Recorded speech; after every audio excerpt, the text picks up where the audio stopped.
No, takže takto. Chcem vám povedať, ja odmietam razantne liečiť nežiaduce účinky liekov inými liekmi. Som jednoznačne proti.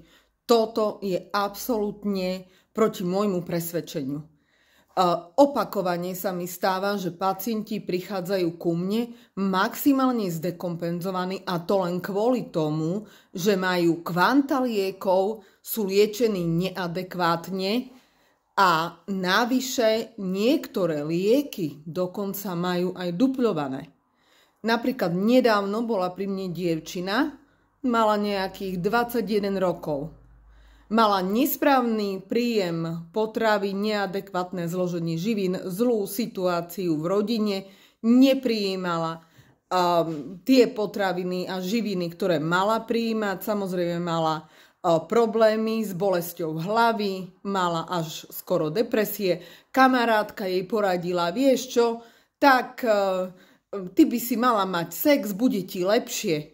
Dievča išlo ku gynekologičke, tá jej predpísala antikoncepciu. Samozrejme po nejakom čase mala prvý pohlavný styk.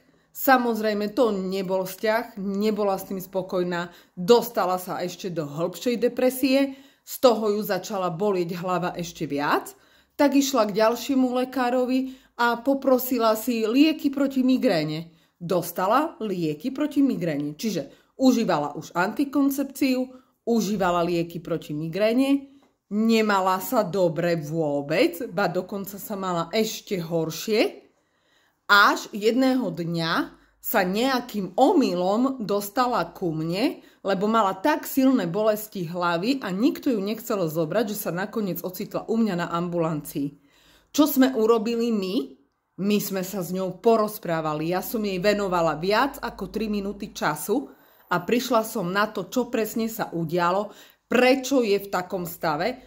Okamžite sme vysadili antikoncepciu, poučila som ju o adekvátnej životospráve, o tom, že ona vlastne nie je na vine to, čo sa stalo jej rodičom, a o tom, ako ona má sa k sebe správať, aby sa z toho dostala.